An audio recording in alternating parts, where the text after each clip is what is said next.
Na Ting ting ting. Saya nga tutsan mo.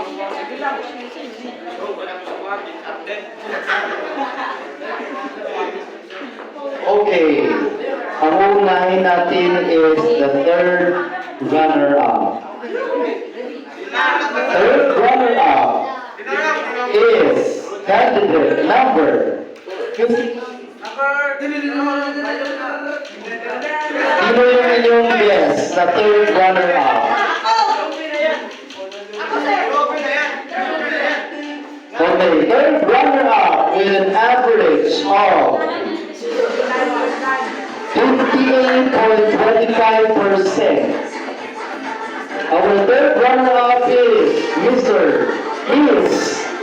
Jovenis Nano. Mr. Jovenis.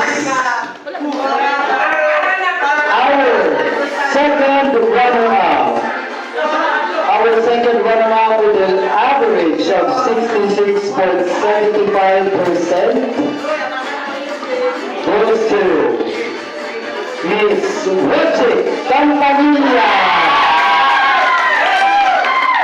Okay, to our ladies, Mr. Apan and Mr. Landas, please proceed to the second stage and hold your hands. Ang una ko pong babanggitin ay ang ating PE 2024. Our PE 2024 is with an average of 71.5, and our first runner-up has 67.25%. Our Miss PE 2024 is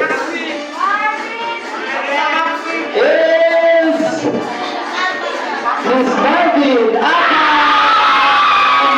And our first runner-up with an average of 67.25 is Miss Ronan Landas. Palakpakan po natin.